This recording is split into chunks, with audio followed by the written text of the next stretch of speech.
All right, folks, the Yishai Fleisher Show is brought to you by The Israel Bible, theisraelbible.com.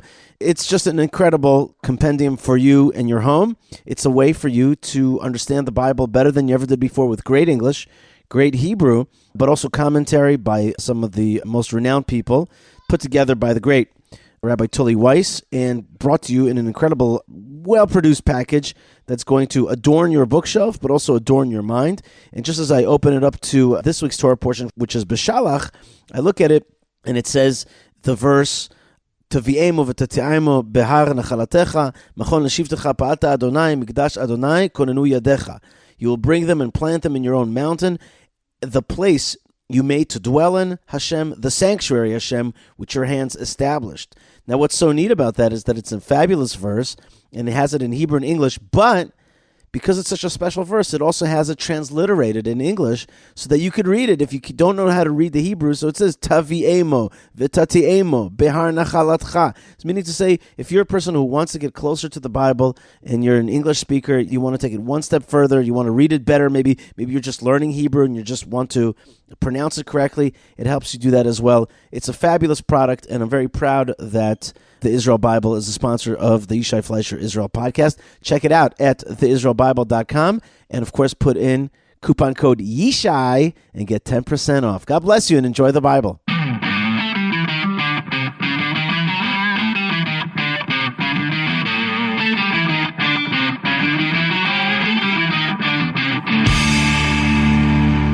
Shalom, everybody, and welcome to the Yishai Fleisher Show.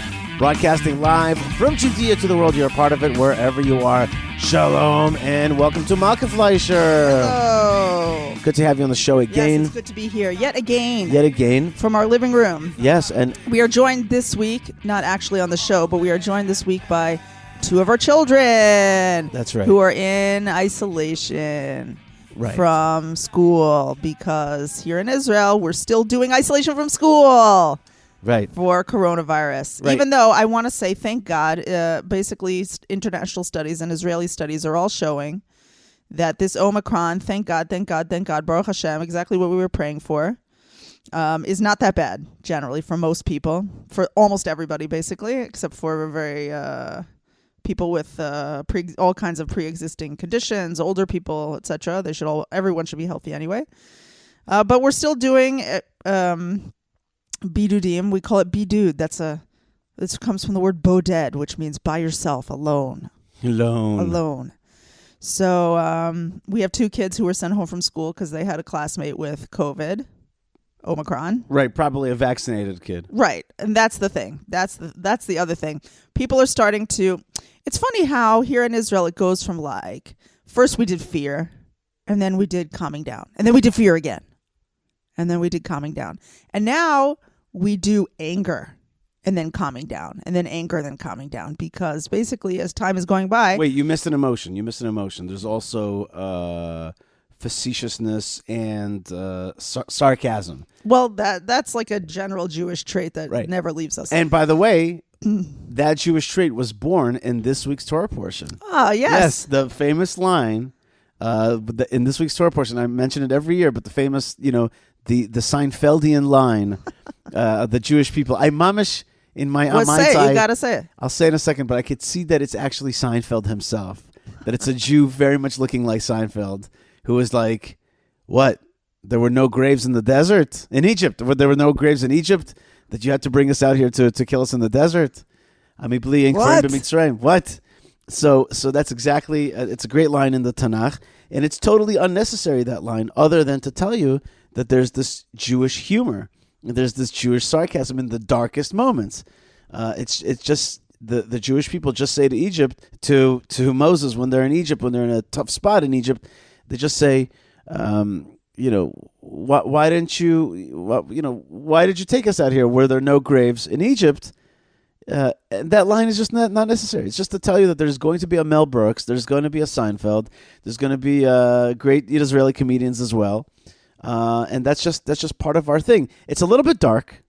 It's a little bit dark sometimes, but that's when you're an eternal people and you get through a lot of darkness. I guess you need a little bit. You got to use humor. Yeah. It's funny because we have this WhatsApp group. Wait, okay, yeah. I wanted to say the name of an Israeli comedian, which is Adir Miller. Adir Miller, he's a great Israeli comedian. Okay, just wanted to say. we're on a WhatsApp group of some of your friends and people who are also activists and stuff. So something happened. I can't remember what it was, honestly. And one of the members of the group made a joke about it. It was something kind of negative. And one of the people in the group was like, that's not funny. Now is not the time to make funny jokes. I don't remember. One of numerous tragedies and horrible things that occur. So I responded to the upset person. I'm like, listen, you're a Turkish Jew. You can't understand that Ashkenazi Jews, they have to, as part of their defense mechanism for survival, they have to joke about this stuff. If they don't joke, it like hurts too much, and then they can't get through it. So part of how we get through stuff is through laughing about it. It's very Ashkenazi. You don't get it because you're a Turkish Jew. That's right. And he's like, oh, okay.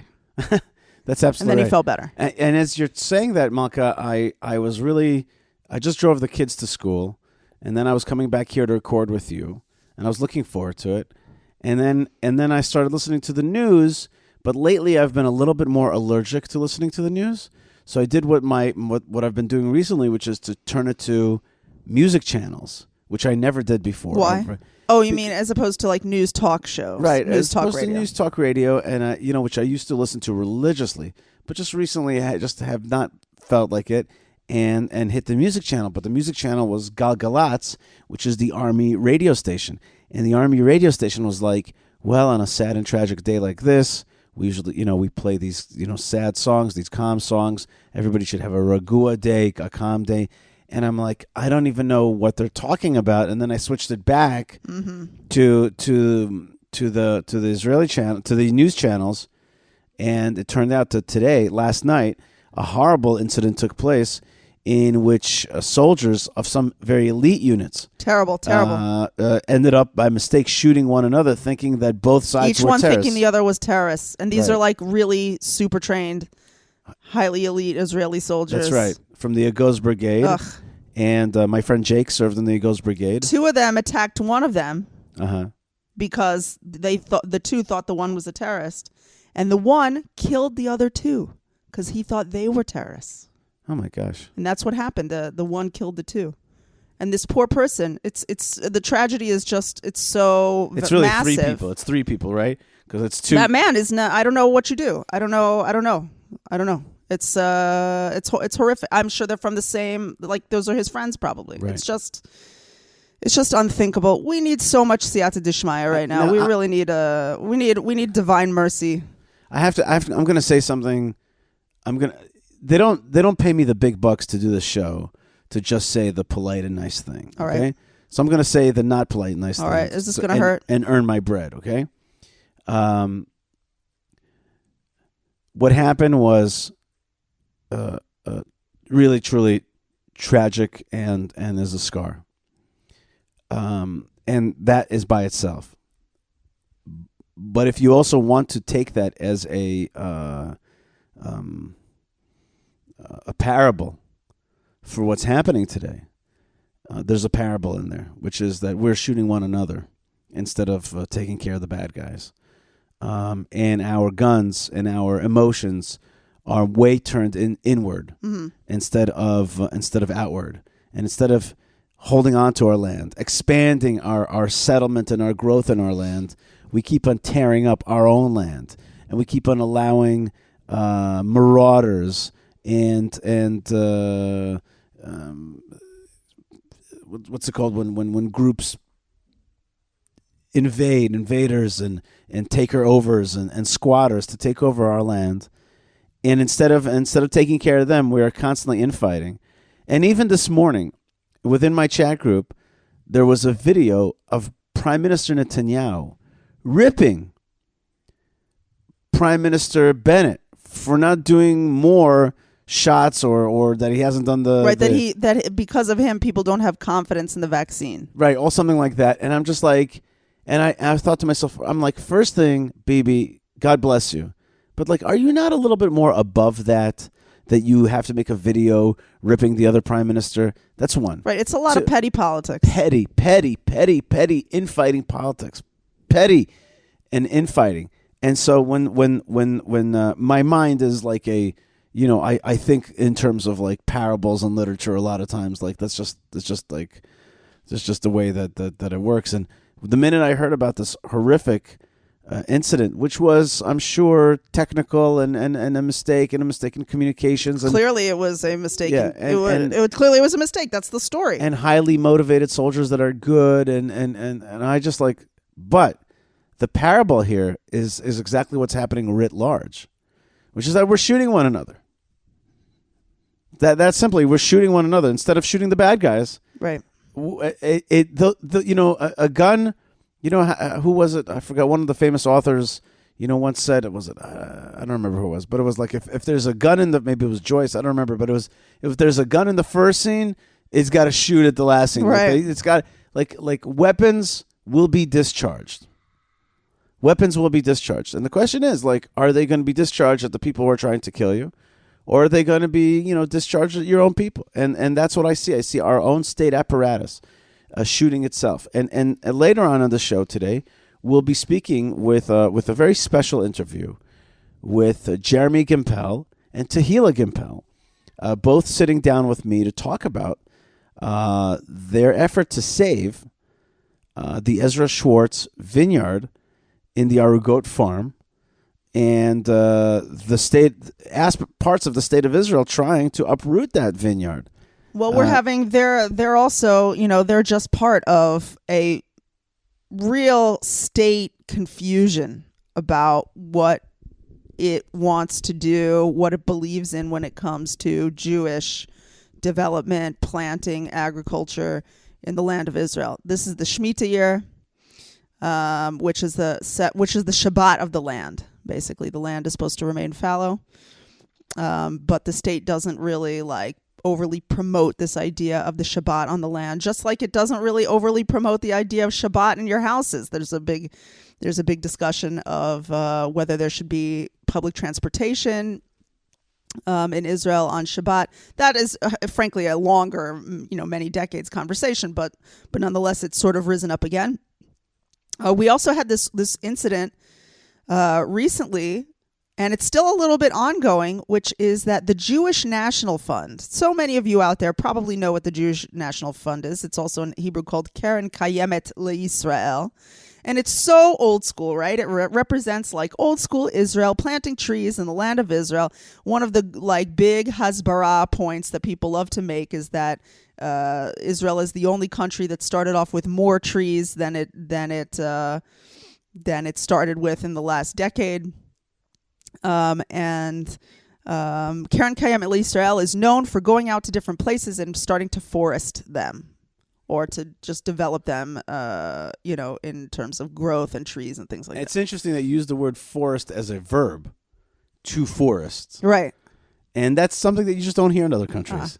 Here in Israel, even the very famous movie about Aliyah called Salach Shabbati has a scene where they go Yaur. Yeah, Yaur, everyone is put in forestation. Right, and to forest. Yeah, to forest them. Forest them, and that's great. I take a second to appreciate that. I wish we would plant sometimes. I just want to say, if you're listening from Keren Kayemet LeYisrael, I wish sometimes that we would plant something else besides olive trees and pine trees. I think we could get olive more trees. They do mostly pine trees. Yeah, pine, but sometimes olive trees, but mostly pine trees. Olive trees. That's serious, and oaks. Do you know, by the way? Do you know? Wait, but we have to get to the story. Do you know, very quickly, do you know that there were thousands and thousands and thousands of more oaks in the land of Israel until the Turks came and they cut them down? What for? They had a huge vision of a railroad that would encompass the whole Middle East, which, by the way, I think is the correct vision. To this day, I think that the Turks were right, and the Germans were helping them, which is to build a railroad system throughout the whole Middle East. Okay, maybe one period. Day, yeah. But they, in those days, they needed those wood slabs. Right, to lay the tracks. And so they cut down the local oaks, and they have not been reforested. All right, so JNF, maybe you put some oak trees on the list for next time. Mm-hmm. Anyway, it happens to be Shemitah year this year. Mm-hmm. Nonetheless, JNF had its yearly program for Tu B'Shvat, which is the New Year of the Trees, a special Jewish holiday. They speak for the trees. Yeah, right. Yeah. They are the JNF. They speak for the trees. Yeah.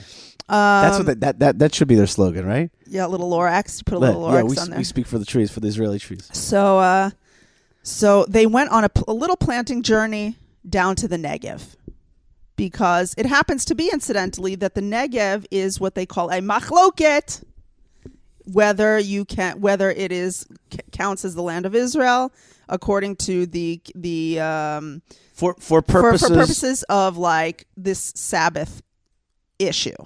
Sabbath of the land. It is certainly the state of Israel. That is without question. But does it require the same Sabbath that the rest of the land of Israel requires? Is a matter of debate. And it's between the river, which is either the Nile or El Arish, and the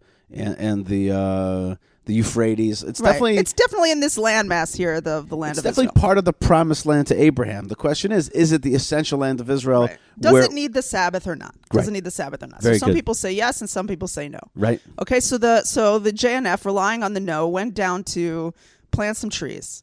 Elema, what happened? A contingency of Bedouins got very upset that Jews are planting in the Negev. They are making basically a statement that the Negev belongs to them, that Jews should not be here, that Jews should not be foresting or making any determinations about what goes on around here, and they started rioting. Mm-hmm.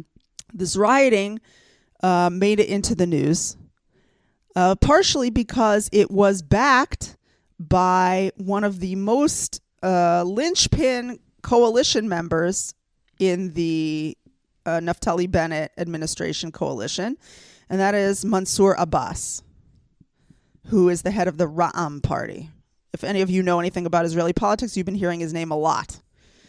And he basically backed the rioters and said that this is a Bedouin zone, and that Israel has no right. And he's starting to show a certain disloyalty to the coalition, Mansour Abbas, meaning to say he was a member of the coalition, but now based on this issue, because Eretz Yisrael is a red line, right? Like for him, okay, we can have a coalition, but you guys wanting to expand Jewish presence in the land of Israel, right? That is a red line, right? That is a red line. It's very interesting because I work for JNS, Jewish News Syndicate, not JNF, not JNS, not JNF. Yes, JNS. Okay. Right.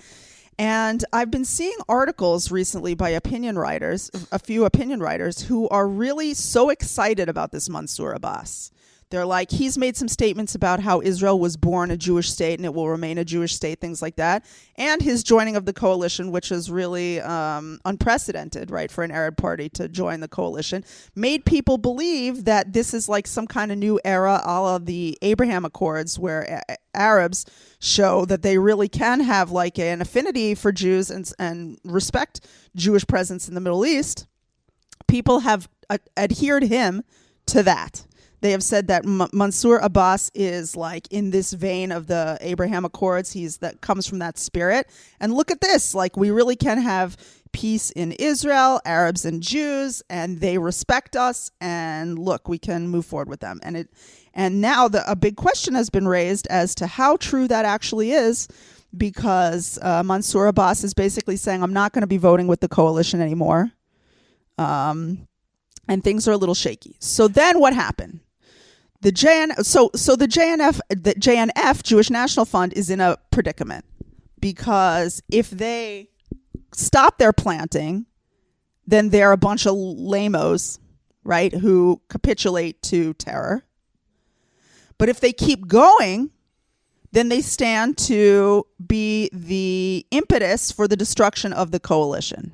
Right. And there are some people who really like the idea of this coalition remaining, especially the people in the coalition. Right. They do not want their jobs taken away from them, and they do not want to relinquish power. And there are people who really like the idea that Arab parties are getting much more of a voice in Israel. And those people also don't want it to stop. So there was a little bit of question marks up in the air for a while. Yesterday, the JNF, quote unquote, finished its project. Okay. They had 3 days of planting. Look at that. They're done. Okay. They planted everything that they need to plant. And according to them, that was the schedule, 3 days of planting from the get-go.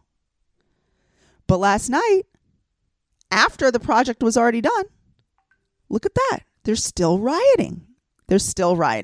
So there's still action going on down in the Negev. Bedouins expressing their outrage. This morning, I want to add one more little thing because I'm Hungarian. I can't be interrupted in the middle, otherwise I completely lose my train of thought. Tell me about it. Go ahead. Go on now. Yep. No. The listeners cannot see the glare that I'm giving you right glarage, now. Yeah. Okay. Anyway, so I just want to say this morning, a member of that same WhatsApp group that I was telling you about with the activists sent pictures from a border outside Efrat, which is here in Judea. And it showed that planting had taken place right up against the road to Efrat in the middle of the night. Not Jewish planting, Arab planting. And the person who posted these pictures is very involved in trying to assert Jewish ownership over parts of land here in Judea, and doing that through agriculture and through planting trees. Because this issue of who planted is very, as we say in Hebrew, kovea. It really is the courts look at that and they say, oh, well, they planted here as like a very serious planting. It turns out in Israel is like a very serious statement, and it really increases your hold on the land. Not just hold, but like your reputation, sort of it sort of lends itself to the veracity of your claims that you are the owner of land. So he showed pictures of trees being planted right up along the road. And he's like, what on earth is going on? How can it be that down in the Negev, it's like, no, on state land. The trees, I may not have said those words, were planted on state land, which means it's land that everyone understands is the state of Israel land. These trees, which were planted right along the road to Efrat, basically, if they are allowed to continue to grow their little roots there, will establish effectively an Arab claim to the land right up on the road. And it's just because they planted it. Meaning to say it has nothing to do with actual reality. It only has to do with the fact that they put down trees. So we wake up this morning. Are there tractors coming out to pull out these trees? Are there police coming to investigate? Are there army? No, nothing. And so this person was like, everyone has to call the mayor of the town. Something that I'm not going to call him, but I'm going to text him after the show. I'm going to put down the microphone. I'm going to text him, and I'm going to put something up, Bezrat Hashem, on Facebook and tag him and be like, how can you allow this to happen? And so there's the battle for the land of Israel is still so very much on. And I think that Israelis have this tendency to become complacent and to be watching TikTok or to be learning Torah in their at their kitchen table. And people don't realize that the battle for the actual land of Israel is so... It's raging. It's so hot. It's not like it has not stopped. If anything, the opposite. Like, if anything, we are in a more critical position today fighting for the land of Israel than we've been in the past. Our beloved Jewish state is not signaling to the Arabs that this is a Jewish state and that these are our lands and that we will fight land theft and that we will fight their incursion. That was the word I was looking for before. They're not signaling that. And so there's a tailwind, as Yoram Ettinger would say. There's a tailwind to the land takeover, which is happening all around. And then when the Jewish people, ma'izim, dare to do that same kind of action on land that was already established to be Jewish. Right, it's a major international scandal. Right. And so we're signaling the wrong signal. And you'll hear more about that coming up next. And that's exactly, I go back to that thing, which is like we shoot one another. That's what I mean. It's like, to me, like what happened was a horrific thing, but use it as a mashal, use it as a parable for like what's happening in our country, and push back on it. Yesterday I was on the Arugot Farm, and I got to speak with Jeremy Gimpel and Tehilla. Beforehand, there was a great journalist from CBN News, Chris Mitchell.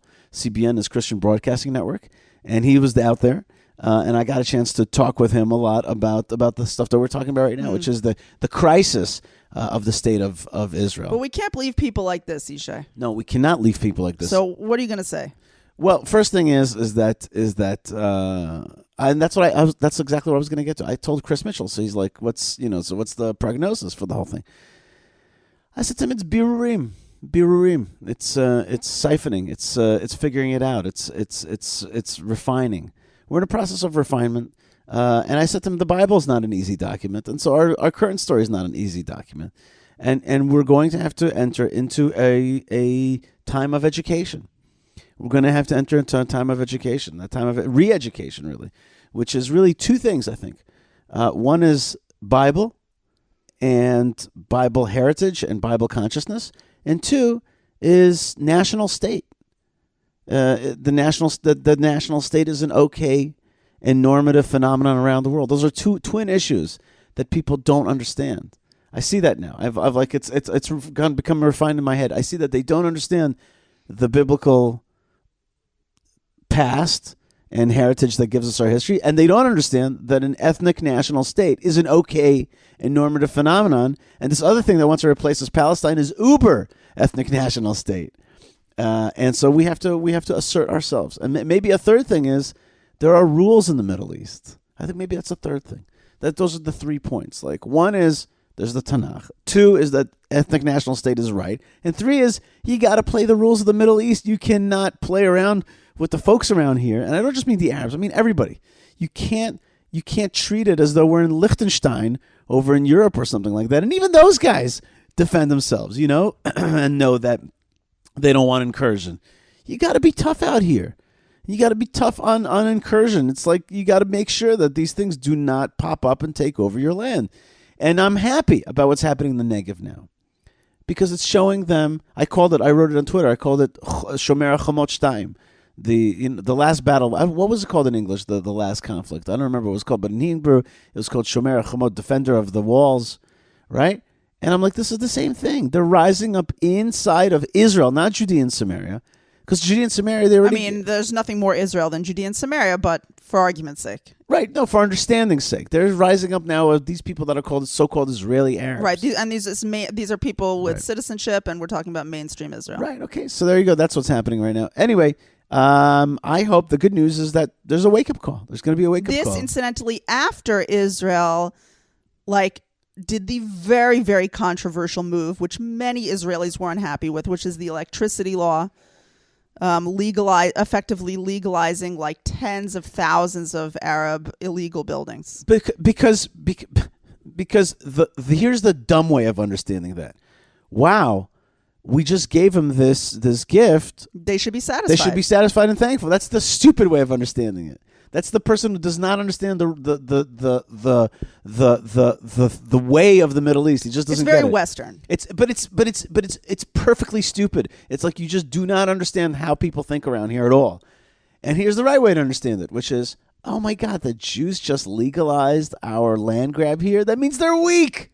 And that means that we can continuously attack them and demand more and push back more. And that's exactly what we're going to do. This is a moment of weakness is just shown. Don't wait another minute and right, throw this shit, push again.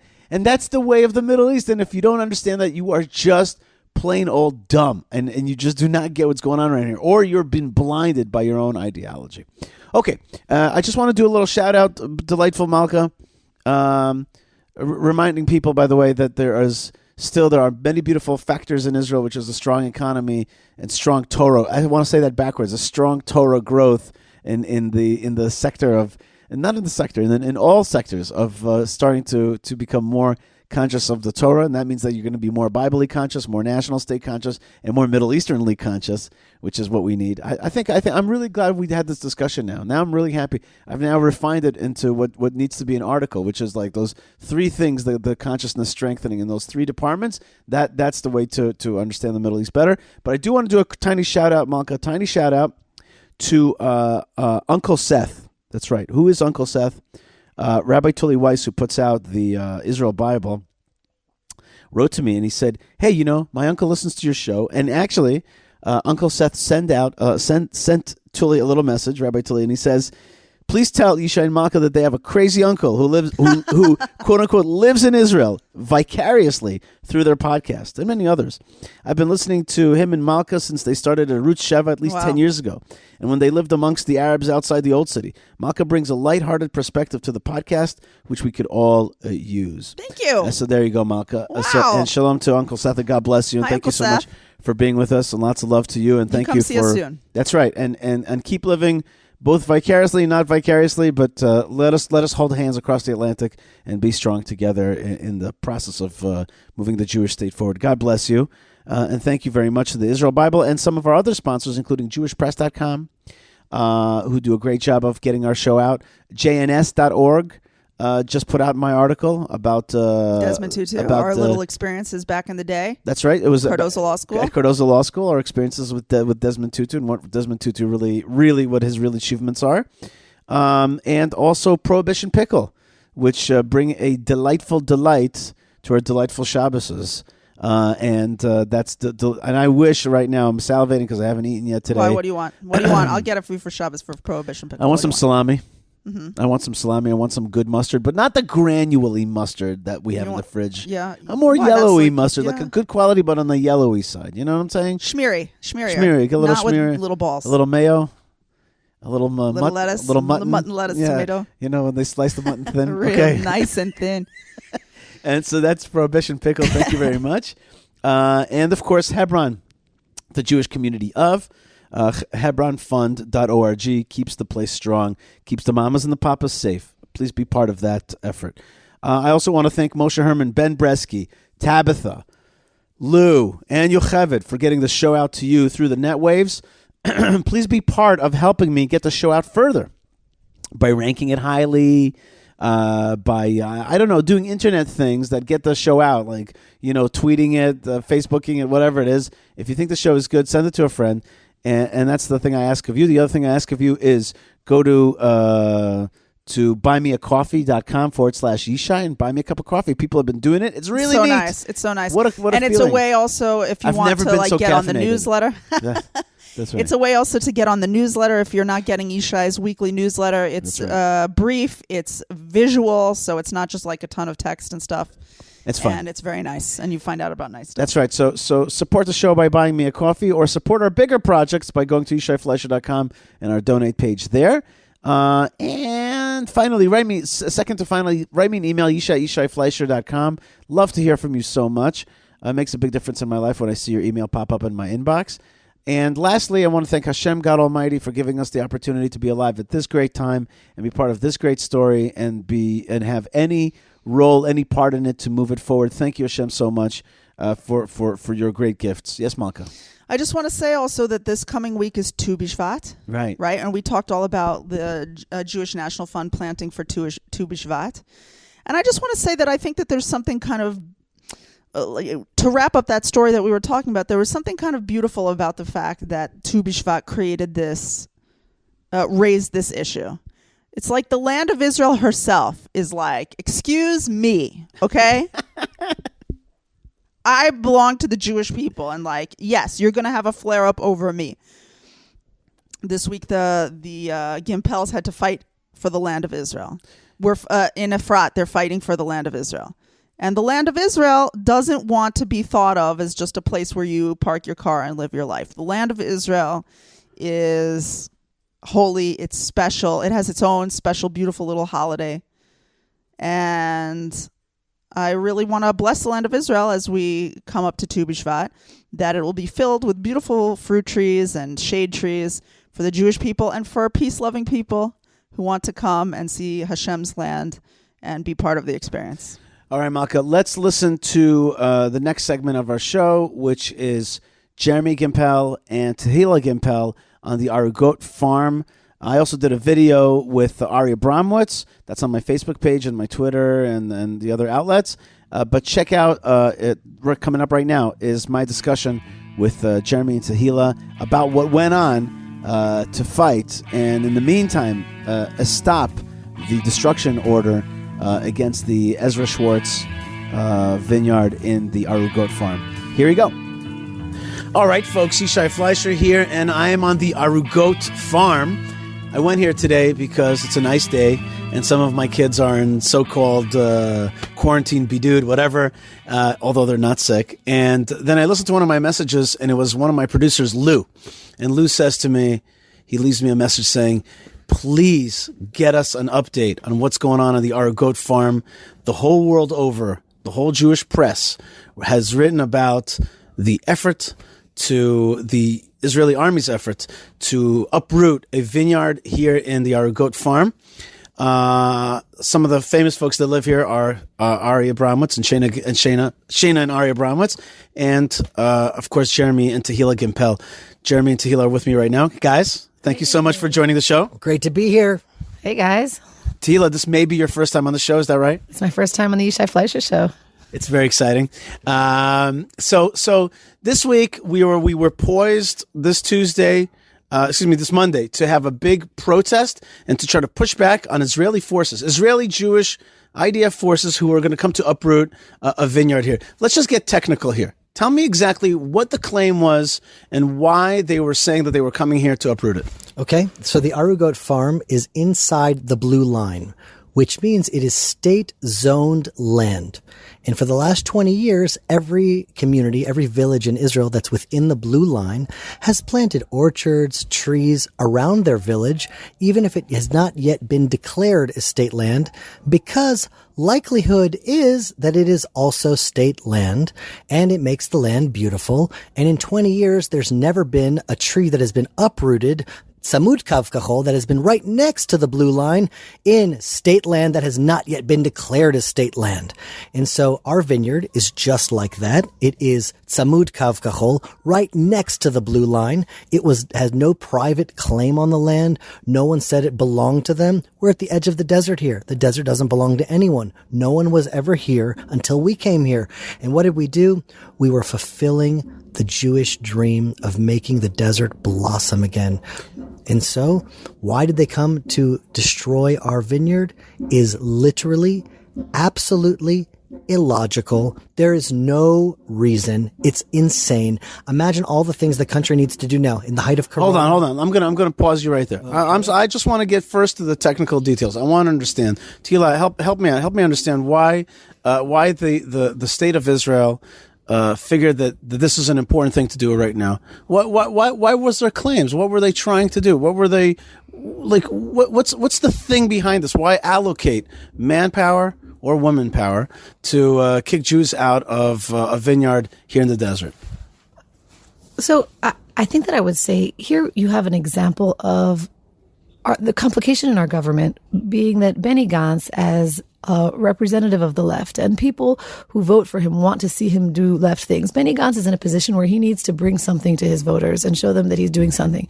He doesn't want necessarily, to have to uproot an entire town because he knows he doesn't have the public support to do that. But by pulling up trees, it's seemingly at first glance, at least to him, something that's relatively harmless that can bring him media attention as if he's protecting, Arab rights in some kind of way, even though there's no actual claim onto this land. Now, what functionally is so dangerous about that is that it's true that people plant trees around the blue line, like you were saying, Jeremy. They plant the trees in order to make the land beautiful, but it's a lot deeper than that. People plant the trees to protect our towns, because if you don't plant things around your town, there will come squatters. They'll pitch tents or make little huts, and the government will never get rid of them. So by pulling up these trees that are essentially there to protect our towns and our farms and our communities, by pulling up those trees, you're exposing them to illegal encroachment of actually building homes that are going to be so difficult to take down, because the European Union will say, "What? You're moving Arabs. You can't do that."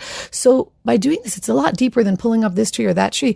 They're actually trying to create a situation where our communities become unsustainable by allowing the Arabs to encroach and suffocate us so badly that it becomes a de facto Palestinian state, even without declaring it. Okay, so So, Jeremy, I saw a video of yours posted on the media. And by the way, great job at you had Siyata D'Shmaya, God's help, that it went out to the world. It went to the Jewish and the non-Jewish world. People really heard the call of yours, but also the call of the land, saying, like, don't do this thing. But one of the things that you said was, like, I was sent here by my community. I was sent here by Gush Etzion, the municipality of Gush Etzion. I was sent here as a shaliach, as an emissary. I was told to hold on to this land, and yet here comes my very government doing the opposite. So, first thing, tell me a little bit about that aspect of the message and the truth behind that, and also how was that accepted by forces within the Israeli government? Well, it's undeniable. I was sent here by the municipality. I sat here on this mountain at the very beginning with the Minister of Tourism at that time, Yariv Levin. Everyone's patting me on the shoulders. This is the most strategic area in Gush Etzion. You're doing God's work.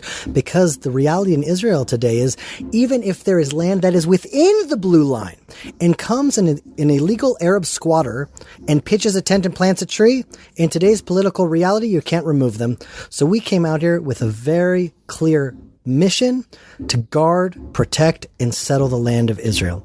Now, what happens is that in this government today that was established by the party Yamina, which means right, has created the most smola, left-wing government in the last 15 years. And the Minister of Defense, who is in charge of everything that goes on in Judea and Samaria, is the head of the left. And in fact, that's how he's trying to position himself. Benny Gantz, over the last few months, has met with Abu Mazen multiple times, and he is now showing the Arab world and his left-wing colleagues that he is the melech. He's the king of the left. Is there room on the right? No, there's no room on the right, so he's chosen to go left. Is there ideology? I don't think so. He's just looking, where can his power come from? It's going to come from the left. So what has he done? He's met with the Palestinian Authority, and now, if you've noticed, he's done a few gestures. He's destroyed a few vineyards. He's destroyed a few chomesh, and there's multiple things, and I don't know, the lottery just sort of fell on our vineyard, and by the grace of God, there was such an outcry because people love the Arugot Farm so much that they pulled back, thank God. And so we were just the sacrifice on his altar of left-wing insanity. There's no other way to understand it because there is no legal reason. No one's asking for the land. There's no court case on the land. This is state land that has just not been declared as state land, right next to state land that has been declared, and we've just planted a beautiful vineyard. Now, here's two other points. The vineyard was planted by Ezra Schwartz's family. Ezra Schwartz was a beautiful yeshiva student from America, came here on his way to volunteer helping Chayalim. He was murdered by terrorists. The family came here and said, we want to plant this vineyard in his memory. To uproot that vineyard, for what? For what? And on the Shemitah year, the sabbatical year where you're not supposed to work the land, you're not supposed to really touch the land, you're supposed to let the land rest. And on the week of Tu B'Shvat, where you're supposed to be planting trees, like how anti-Jewish can this government get? I mean, what is going on here? For what? Imagine this. It would have cost the government about 500,000 shekels to come and bring all of the army here and the police forces and the demonstrations and this to spend an entire 2 days and clean up and back up. 500,000 shekels. Is that really what Israel needs to do now in the middle of Corona? I was sent here by the government to establish a tourist attraction in the mountains of King David. There's no tourism in Israel. I would expect the government, give me a grant, help me through this hard time. Nope. The left-wing Israeli government now, instead of giving me a grant, wants to come and destroy 5 years of my work and hundreds of thousands of shekels invested and spit on the grave of a victim of terror that was here. Unbelievable. Tehilla? And I think it's important, though, to note that we're not out of the woods. It is by the grace of Hashem that we were able to postpone this, but we're far from being out of the woods. There's supposed to be a meeting next week to discuss what's going to happen to our vineyard, but it's not obvious at all that we're in the safe zone. We're going to try to convince them. Am I right, Jeremy? Yep, you're absolutely right. Next week, we have a meeting with the land authority and with the municipality. And right now, what they're asking us to do between the lines until we have this meeting is that we have to uproot the vineyard and we have to plant it in another place. Why? I don't know. That's just what they're deciding. What do you think about that? I think that's absolute insanity. Why? Where do trees belong? Do trees not belong in the ground? There's a problem around the world called desertification. The world is becoming more deserty, and we went to the desert and we made it more green. Why are we uprooting trees from the ground? The most basic Zionist act that I remember as a little kid in Atlanta, Georgia, is to plant a tree in the land of Israel. It's like the most basic of the basics of Zionism.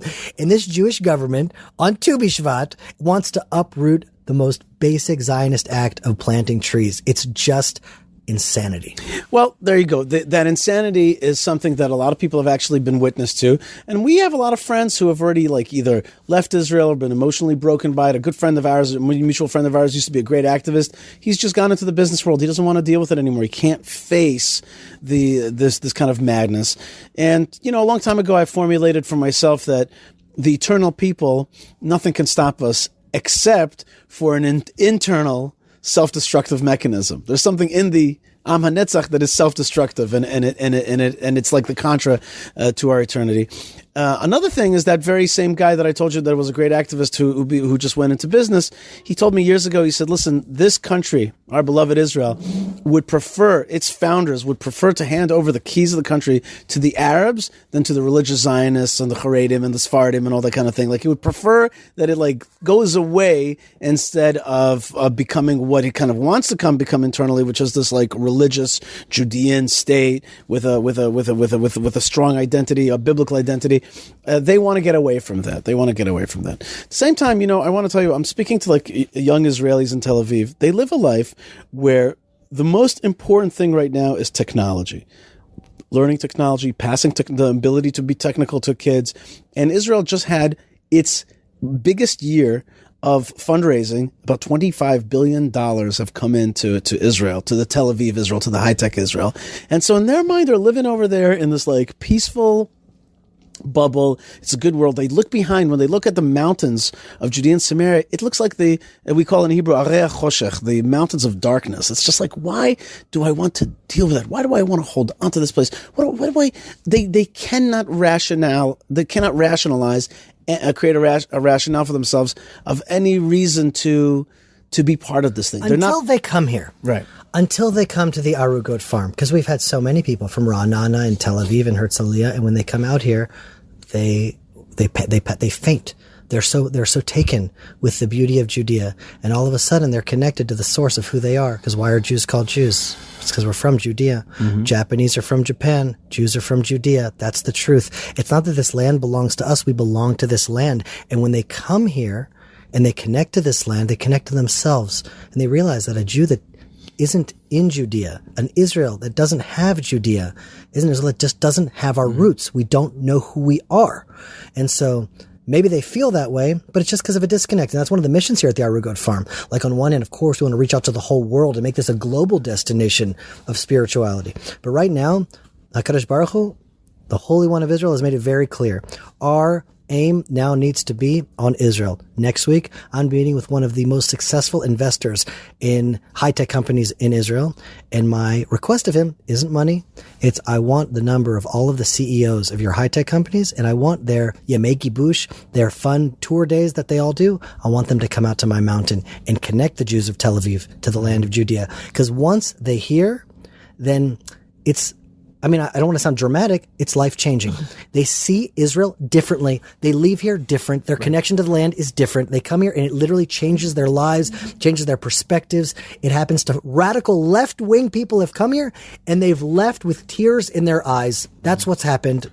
This week I had 4 Israeli tourism bloggers come to Hebron, and one of them she was a totally secular lady by her own admission, and had a streak of red hair. I don't mean gingy. I don't mean the redhead. I mean red, like Ferrari red, in her hair. All I mean to say is she outwardly was very, very secular.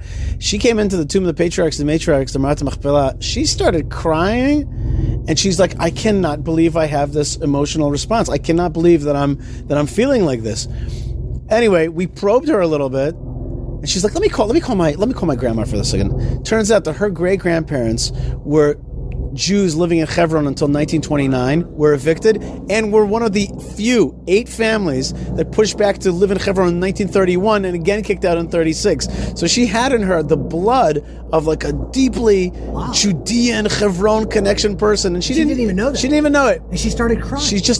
And before she came to the Marat Machpelah, and wow, I could not believe, like, and just was a rational, the smart person, a success. Oh, she's a katevet, she's a journalist for Channel 13 for tourism, smart person, solid person, and just such an instant emotional response. Let's get back to I just want to finish up, but just ask the question of where's it all going? You and I, before recording this, we're having a bit of an argument, and I was saying that I think it's going to take this birur, this sifting process, this clarification. It's going to take at least another 15, 20 years. Our country does not understand itself to be a Jewish state per se anymore. It understands itself to be Jewish and democratic, which is another way of saying Jewish and Arab. It's a country that liberal, progressive ideas are strong, stronger than nationalistic ideas. It has some winds of Europe and Northern California and American universities and the New York Times. It has those winds blowing here, sometimes very strongly. And what you're representing here on this farm, the two of you, is very much counterculture. Counter to that culture in any case. And we're in a process of birur, and I said it's going to be a bumpy ride, and you kind of were saying to me, no, don't oversay it that way, because that's part of the narrative of the anti-Israel folks, that there's a darkness, there's a conflict. What I was pointing out was, there was a right-wing government for 10 years. And all you heard from the left all day long was how bad this country was. The country's bad. It's dark here. It's horrible here. Everything is wrong here. Everything's bad here. And all of a sudden the left wing are now in government. And now the right wing is like, oh, this country's terrible. This country's bad. This is going on horrible. It's terrible. I'm like, wait a minute. Hashem is the one that puts kings up in power. He's the one that puts kings down in power. And this clarification is happening. That's true. Tomorrow, a leader could arise. Tomorrow. And it wouldn't be Donald Trump, but it would be like Donald Trump in the fact that he's not on the radar right now. Donald Trump came out of nowhere. I remember when he was actually won the presidency, I was in Australia until the very end. No one ever thought that he was going to win. And then I remember in Sydney, Australia, the entire continent on the other side of the world were walking around in a daze for 2 days. They could not believe what just happened. It was a messianic moment. The whole world was shocked. That could happen tomorrow. That's all it takes. One leader to rise up that is a dugma ishit. That's an example that every Israeli can look at and be like, yes, that's the Jew. That's the Israeli that I want to be. That's all it takes. And so I don't think it's going to come necessarily from the top. I think it's going to come from the bottom. Mm-hmm. Am Yisrael is going to have to get inspired. And that's why, on a personal level now, I have taken it upon myself as a New Year's resolution for 2022 to, in my small way, aim my guns toward Israel and try to influence the people from the bottom up, get them inspired about being Jewish again. And so I think that it's not going to take 15 years. It might, but it might not. Tehilla, you are amongst being a mom, a farmer, a person who has to navigate life with Jeremy, which is in itself a challenge. But you're also a divorce lawyer, a lawyer. You deal with a lot of bureaucracy. I see you commenting a lot of times in groups. You're very aware of the helech ruach, the spirit that's the ghost in the machine, the spirit that's within the Israeli, the mechanisms of Israeli bureaucracy, of Israeli life, Israeli governance.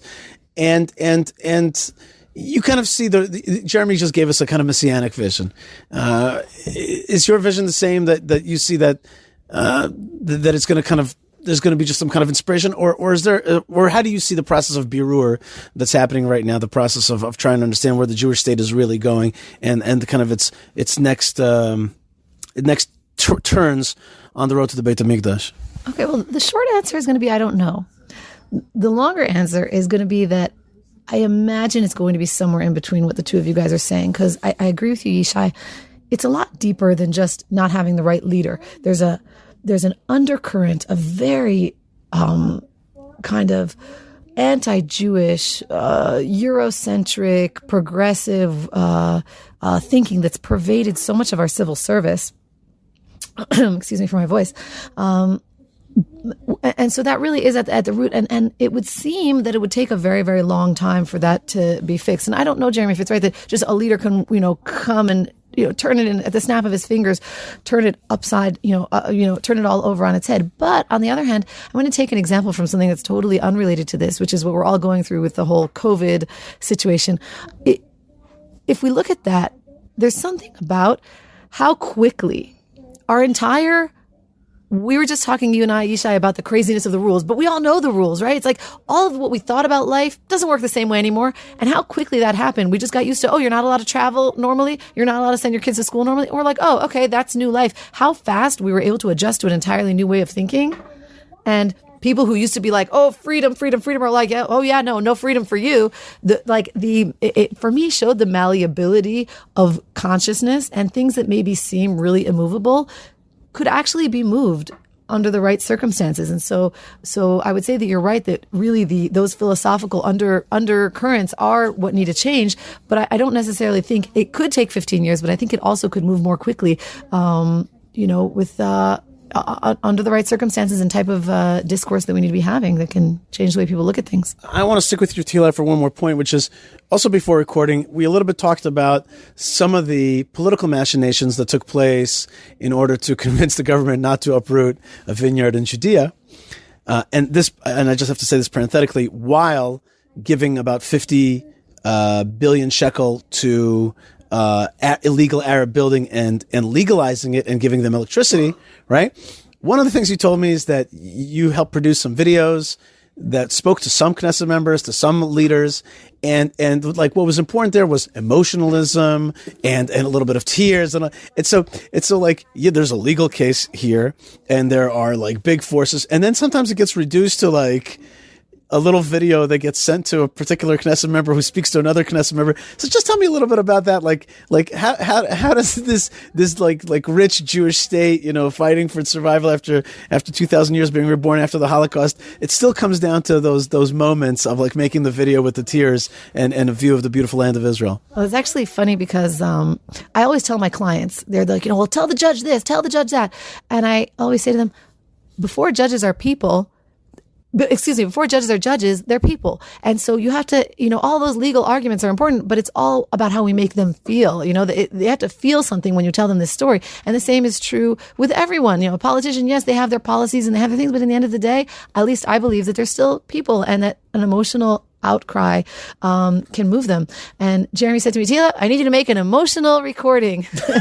And I said, dude, I'm a lawyer. I talk like technical, this, that. I don't know how to make this emotion. That's not my thing. I'm cold-hearted. Tell me about it. I know, right? He always tells me, Tehilla, your hands are so cold. I said, they're only as cold as my heart, baby. So I said, I'm cold. I can't do that. He goes, no, you got to do it. Hashem will put words in your mouth. And so I start making this recording. And as I start, I actually started crying. And I realized that even with how, unemotional I think I am, I turned out to actually still have a little bit of life left in me. And what I think was moving for the people that heard what I said was first of all to talk about Ezra Schwartz's family. I said, look, this is not our parnasa. This is not our livelihood. We all have jobs outside of this farm. We didn't make this farm because we need money. We made this farm because we wanted to lose money. We put everything we had into this farm. We didn't take from this farm. I said, I'm not worried that, if we don't have bottles of wine, we're not going to have food to put on the table. It's not like that. I'm a lawyer. I have lots to do. But I said, what will it look like to the parents of Ezra Schwartz? I said, I remember with my own eyes seeing his grandparents take a shovel and bend down and put a hole in the ground and put those trees there and to uproot them. What does that mean? What is the government of Israel saying to the family of a terror victim? And I said, who's been taking care of that vineyard? It hasn't been Ezra Schwartz's family. They don't live here. Who's been taking care of that? At-risk teenagers who've quit school and who are like one step away from saying, jump off a cliff, Israel, government, leaders, teachers, grown-ups. We don't like the whole grown-up world. And we always say to them, it's okay. There are good grown-ups out there and we'll work and we'll build something and it'll be okay. I said, what are you saying to those teenagers? What are you saying to them? And I think that those two emotional points, at least for some of the people who heard it, might have been a little bit moving.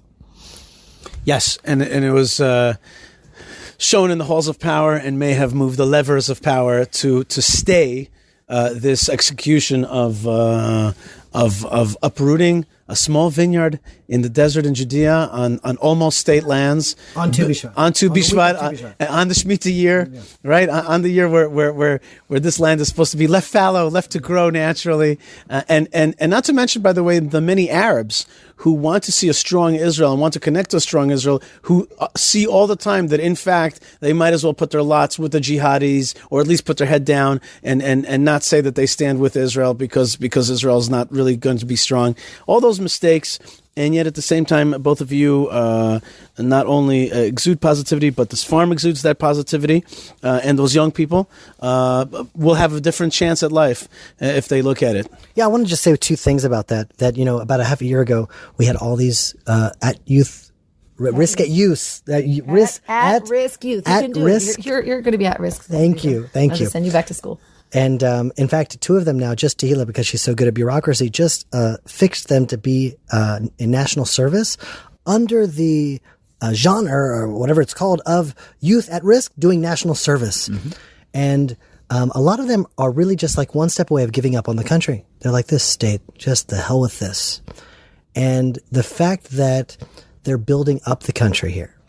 And I really think that was a point that really touched them, but I wasn't able to communicate that.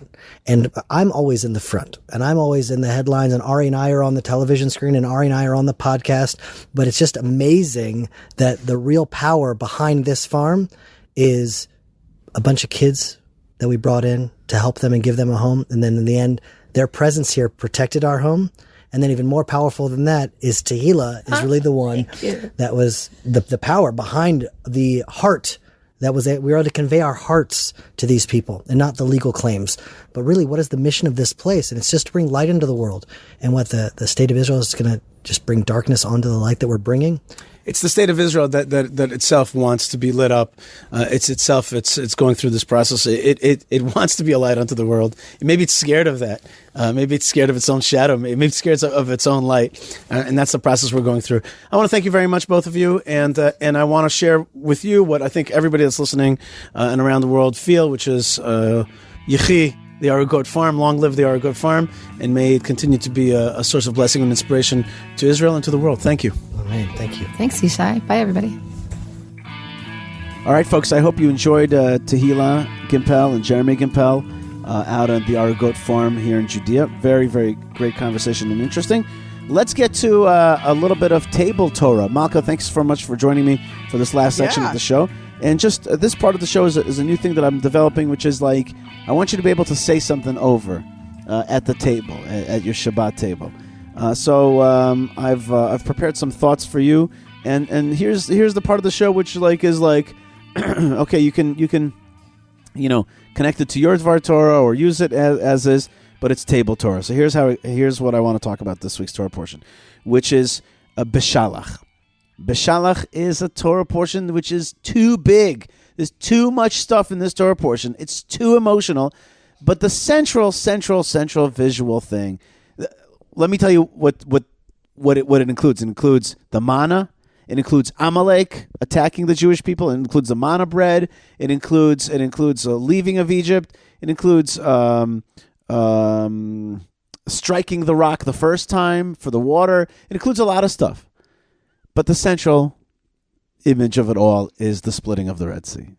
The splitting of the Red Sea is the most visual, the most iconic moment of the Jewish people. We don't use it as an icon. Like, you never see a Jewish synagogue or something have a splitting of the Red Sea icon, but we should think about that, because the splitting of the Red Sea, I think it's harder to do graphically. It could be, or maybe it needs to be actually thought about, but it is the most iconic moment. But here's the question, Malkah Fleisher: who split the Red Sea? Who split the Red Sea? So, on the face of it, we know the story. One of your favorite stories is the splitting of the Red Sea by the courage of Nachshon ben Aminadav, the prince of the tribe of Judah, who went into the sea and let the water. He started walking, and it went up past his knees, past his waist, past his chest, past his shoulders, past his neck, past his mouth, And when it got to the edge of his nose, but he kept walking, that's when God was like, okay, they have faith in my plan, and the sea split, right? We know that story, and that's a story that's inspirational for you, right? That's right.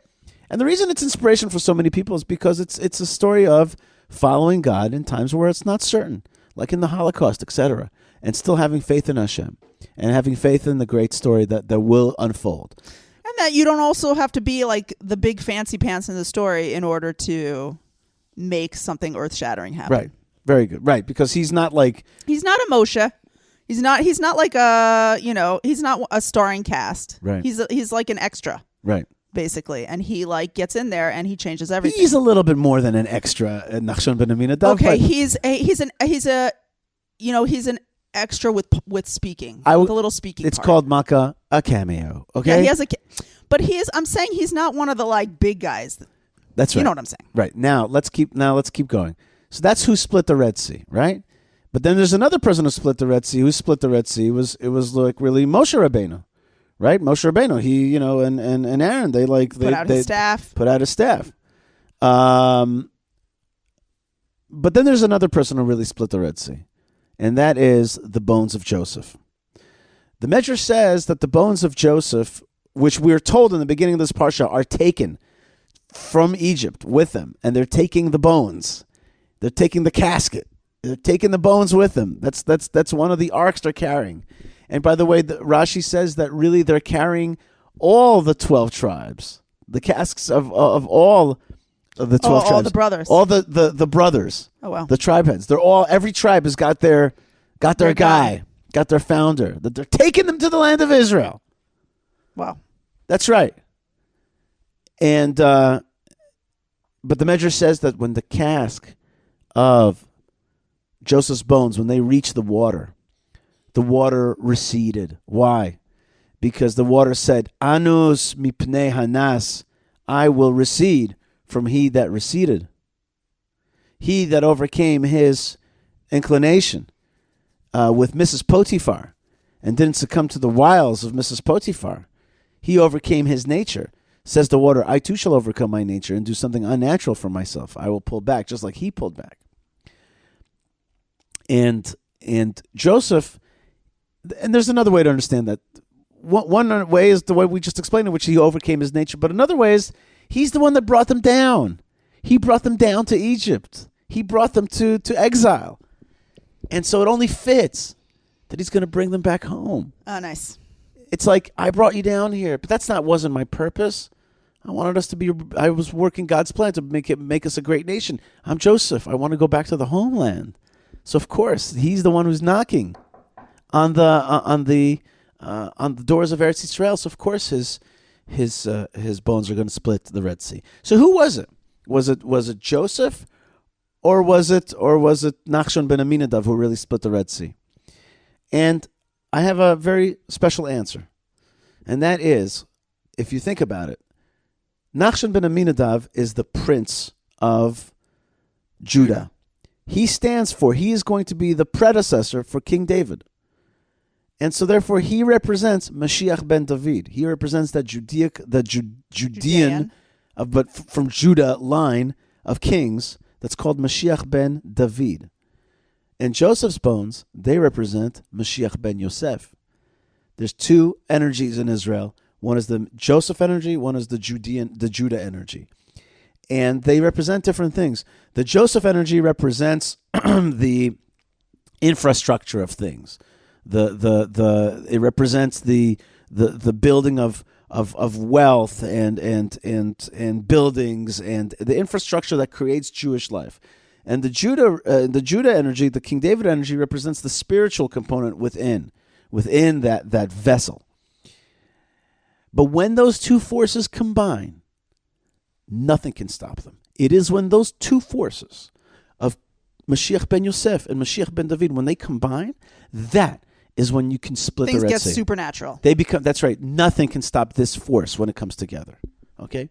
In modern times, it would be if Tel Aviv would get together with Judea and Samaria. Mm-hmm. Then we would have the high-tech and economic prowess of Tel Aviv uniting with the spiritual, moral, and godly element that is prevalent here in the mountain range, the spiritual mountain range.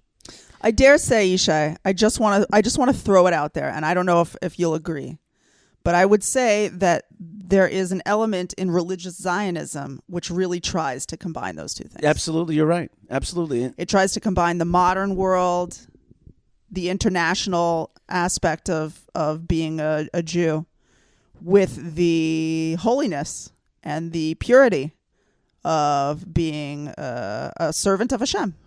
You're absolutely right. And the nation of Israel. But it's not always going to combine in one person or in one group of people. Right. The real combination is when those two forces work in concert. When the people of where they don't become one, where they actually remain separate parts, but they work together. They work together. Okay. That's the real way. And that's why I'm always very careful about saying that Tel Aviv is something I'm connected to. And I give a hard time to people say, "Oh, I'm Jerusalem, not Tel Aviv," or "I'm Tel Aviv, not Jerusalem."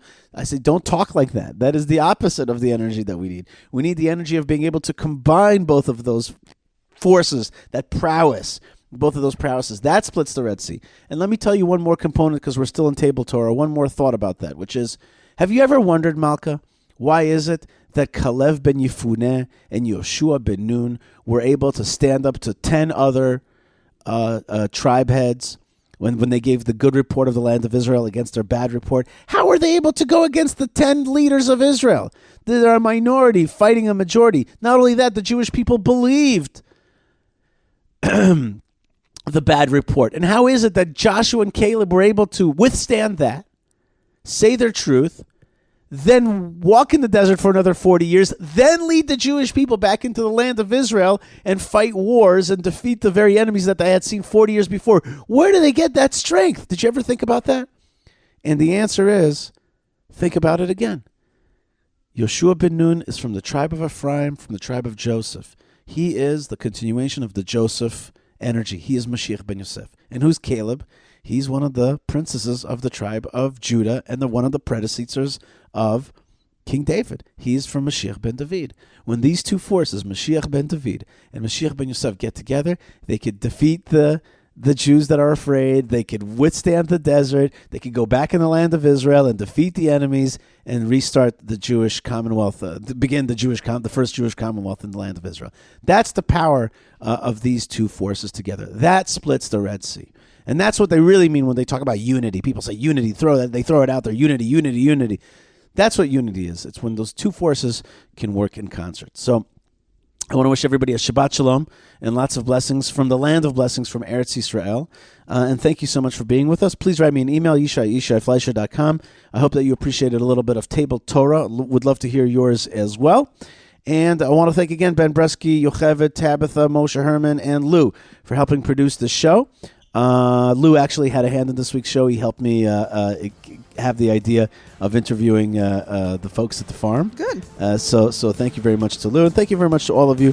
Lots of love, lots of blessings. I hope you feel the love because we're sending it and we feel it from you. Let's keep that feeling going. Let's keep that achdut, that unity of all of our divided parts together, working in concert for this great future, which is Hashem's dream. More great stuff is on the way. Thanks again. Stay tuned, stay strong, stay connected. Lots of love and lots of blessings from the land of blessings. And shalom. Shabbat shalom. Shabbat shalom.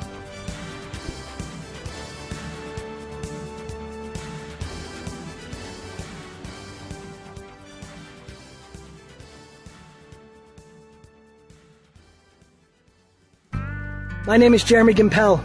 A few months ago, we started an online seminar teaching life-changing biblical wisdom revealed from the original Hebrew and straight from the mountains of Judea. What started as an online seminar has grown into a global fellowship with hundreds of members from over 30 countries. I don't know how you found this or what compelled you to click on that link, but I don't believe in coincidence. And I would encourage you to take the next step on your journey toward the land of Israel. Instead of learning the Bible as a religion, it's the Torah of Israel, the living guidance of God. So please join us for our next online gathering. Just click on the link below or email fellowship@thelandofisrael.com.